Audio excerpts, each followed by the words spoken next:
Subscribe to our YouTube channel and press the bell icon to get the latest updates. स्वागत है आपका pure politics में। और आज हम बात करेंगे पंजाब की बात इसलिए क्योंकि कैप्टन अमरिंदर सिंह ने ऐलान कर दिया है कि वो एक नई राजनीतिक पार्टी बनाने जा रहे हैं। उसका नाम और जो चुनाव चिन्ह है, जो सिंबल है, वो इलेक्शन कमीशन जैसे ही तय करेगा वो उसका ऐलान कर देंगे। लेकिन एक तरह से उन्होंने साफ कर दिया कि वो पॉलिटिकल पार्टी बनाने जा रहे हैं और सारी 117 सीटों पर चुनाव लड़ेंगे, बीजेपी के साथ अलायंस भी करेंगे। तो अब ये सवाल है कि पंजाब में एक नई राजनीतिक पार्टी की एंट्री हो रही है, अकाली दल, आप, बीजेपी, कांग्रेस के अलावा अमरिंदर सिंह की पार्टी का। तो अमरिंदर सिंह जो अगले 4 महीने के बाद जो पंजाब विधानसभा का चुनाव होने वाला है, वहाँ पर स्पॉइलर होंगे या फिर वो एक पूरी कहानी को, पंजाब की जो राजनीतिक कहानी है उसका वो टर्न अराउंड फैक्टर होंगे, यानी कि पंजाब की राजनीति को एक नई दिशा दे सकेंगे। तो प्योर पॉलिटिक्स में हम बात इस पे करेंगे कि अमरिंदर सिंह किस तरह से पंजाब की पॉलिटिक्स को स्पॉइल कर सकते हैं कांग्रेस के लिए, और किस तरह से वो बीजेपी के पक्ष में, बीजेपी के साथ अलायंस करके वो एक थर्ड फोर्स के रूप में इवॉल्व हो सकते हैं।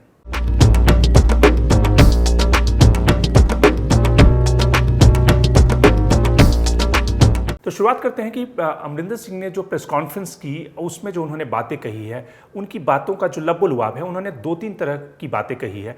जो सबसे बड़ा जो फैक्टर, जो सबसे बड़ी बातें उन्होंने कही, वो एक तरह से नेशनलिज्म का कार्ड, उन्होंने सिक्योरिटी कार्ड खेला है।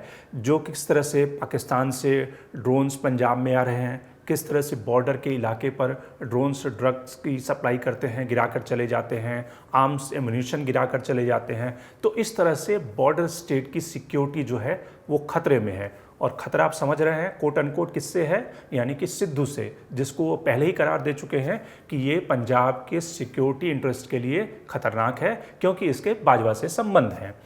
तो कुल मिलाकर अमरिंदर सिंह नेशनलिज्म का कार्ड खेलना चाहते हैं, यानी कि नेशनलिज्म सिक्योरिटी का कार्ड, जो कि बीजेपी का एक कोर पोल प्लान कर रहा है। नेशनलिज्म, हिंदुत्व, ये सारा कार्ड वो खेलना चाहते हैं। अब हम समझने की कोशिश करते हैं कि क्या अमरिंदर सिंह की जो एंट्री पंजाब की पॉलिटिक्स में हो रही है, क्योंकि इस समय देखिए पंजाब की जो पॉलिटिक्स है, कांग्रेस यानी कि चन्नी और सिद्धू के बीच में डिवाइडेड हाउस है। कभी सिद्धू चन्नी के ऊपर अटैक करते हैं, कभी चन्नी इशारों में सिद्धू के ऊपर आक्रमण करते हैं। तो कांग्रेस जो है वो डिवाइडेड हाउस है। अभी तक वो यूनाइट होकर अमरिंदर सिंह से फाइट करने का मादा या मंशा नहीं दिखा रही है।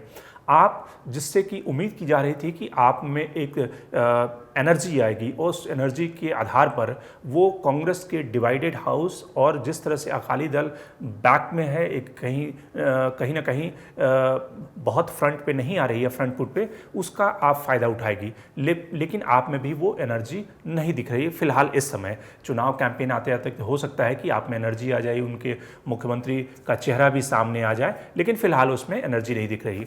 अकाली दल एक तरह से उन्होंने यात्रा निकाली थी, लेकिन यात्रा का कोई बहुत अच्छा फॉल आउट नहीं हुआ। बहुत जगह पर उनको विरोध का सामना करना पड़ा और अकाली दल भी एक तरह से बहुत ज़्यादा एनर्जेटिक होकर फ्रंट फुट पे दिख नहीं रही है, लड़ती हुई नहीं दिख रही। तो इस पूरे खेल में इस समय जो सबसे ज़्यादा जो सुर्खियाँ बटोर रहे हैं वो कैप्टन अमरिंदर सिंह हैं।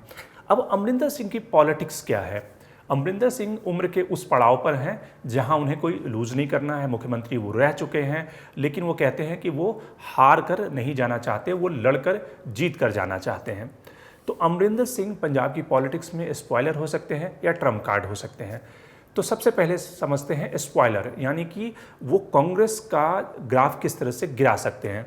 क्योंकि अमरिंदर सिंह की पूरी कोशिश होगी और अमरिंदर सिंह के बहाने बीजेपी की पूरी कोशिश होगी कि पंजाब यानी कि 3 राज्य जो कांग्रेस के पास में है, वो एक राज्य कांग्रेस के पास से चला जाए, यानी कि वहाँ पे सरकार किसकी बने। इससे ज़्यादा बीजेपी के लिए इंपॉर्टेंट है कि कांग्रेस की वहाँ पे सरकार न बने, और उसमें जो अमरिंदर सिंह एक स्पॉइलर के रूप में साबित हो सकते हैं।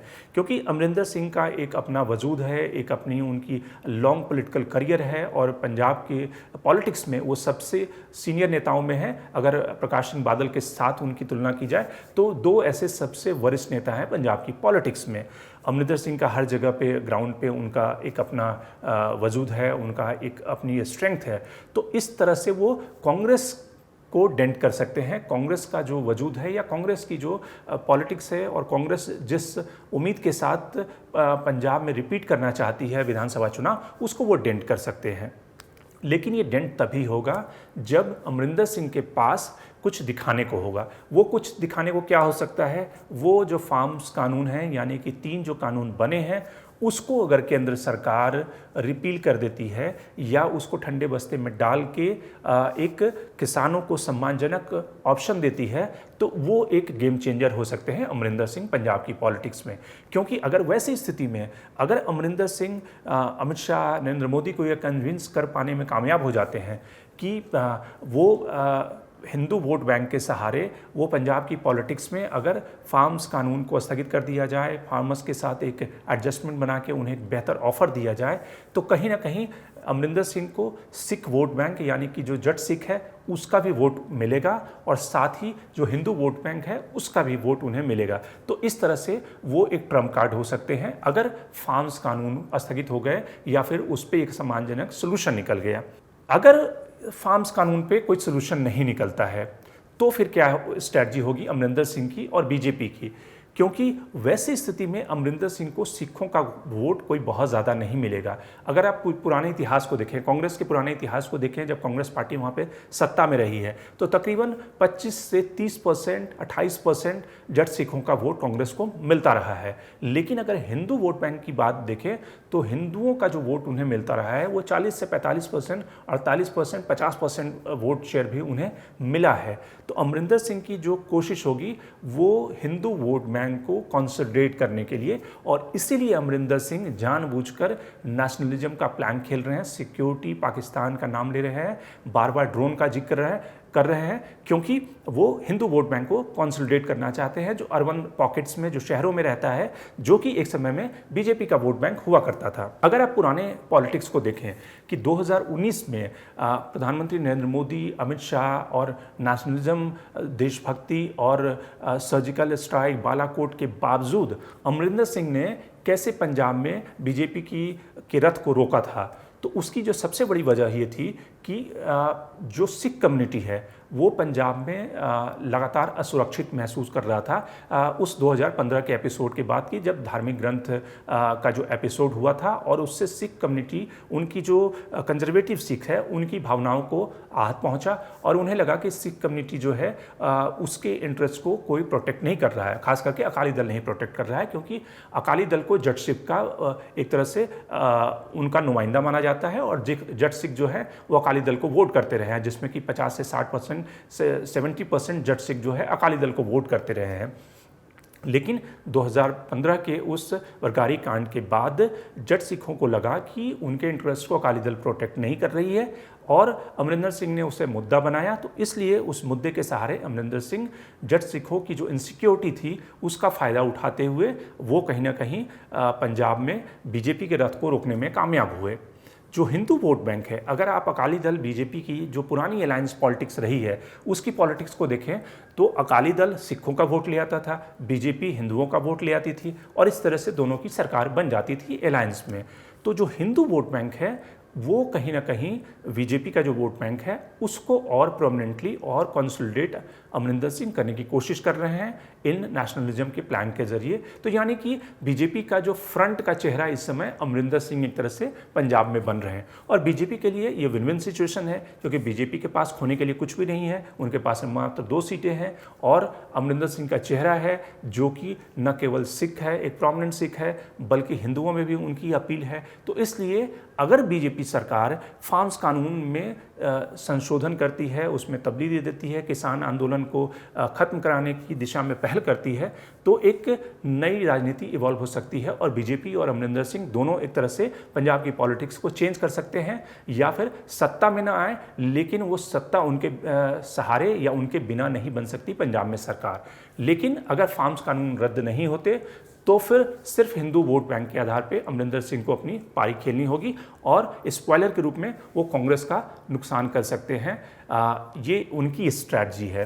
अब सवाल है कांग्रेस की स्ट्रेटजी क्या है। कांग्रेस की स्ट्रेटजी है, कांग्रेस इस समय डिवाइडेड हाउस है और कांग्रेस अगर आने वाले दिनों में यूनाइट होकर अमरिंदर सिंह का मुकाबला कर पाती है तो वो अपने जो सिख वोट बैंक है उसको थोड़ा बचा सकती है। और जिस तरह से चन्नी ने घोषणा की है कि वो 8-9 नवंबर को विधानसभा का सत्र बुलाएंगे और फार्म कानून को रिवील करने के लिए उस विधानसभा का सत्र होगा। हालांकि विधानसभा के सत्र से सेंट्रल जो लॉ है वो रिपील नहीं होंगे, लेकिन वो जो जट सिख है जहाँ पे गांव में अपने वजूद को बचाने के लिए लड़ाई लड़ रहा है उसमें अपनी सहानुभूति पैदा करना चाहते हैं ताकि उनका जो वोट बैंक है वो अकाली दल से शिफ्ट होकर कम से कम उनके पास रह जाए, क्योंकि हिंदू वोट बैंक तो अमरिंदर सिंह खींचने की कोशिश कर रहे हैं। तो ये कांग्रेस और अमरिंदर सिंह के बीच में जो एक लड़ाई चल रही है उसका जमा निचोड़ है। और बाकी जो पायदान पे खड़े हैं अकाली दल के सामने इस समय कोई बहुत बड़ा कोई भी उनके पास प्लैंक नहीं है। जट सिख पहले से ही नाराज है फार्म कानूनों को लेकर। दूसरा जो 2015 के एपिसोड के बाद जट सिख जो है वो उनसे डिस्टेंस मेंटेन किया हुआ है। तो अकाली दल की जो संभावनाएं हैं वो अभी काफ़ी धूमिल है। लेकिन अगर अमरिंदर और बीजेपी का अलायंस उस दिशा में आगे बढ़ता है तो हो सकता है कि अकाली दल आने वाले दिनों में चुनाव के बाद पोस्ट पोल सिनेरियो में ये सारे मिलकर सरकार बनाने की स्थिति में हो जाएं। लेकिन इसमें सबसे बड़ा जो फैक्टर है कि आप अरविंद केजरीवाल की पार्टी किस तरह से अपने को इवॉल्व करती है आने वाले दिनों में, क्योंकि 2014 का जो चुनाव था उसमें अरविंद केजरीवाल ने वहाँ पे 4 लोकसभा की सीटें जीती थी और उसके बाद 2017 के चुनाव में जट सिखों का उन्हें वोट मिला, लेकिन उसके बाद धीरे धीरे उन्होंने स्टीम खो दिया है। तो देखने वाली बात होगी कि अरविंद केजरीवाल अपनी पॉलिटिक्स को किस तरह से इवॉल्व करते हैं। शंकर अनिमेश द प्रिंट, लेकिन आप हमारे यूट्यूब चैनल को सब्सक्राइब करना ना भूलें और अपने कमेंट्स अपने रिएक्शन लगातार भेजें।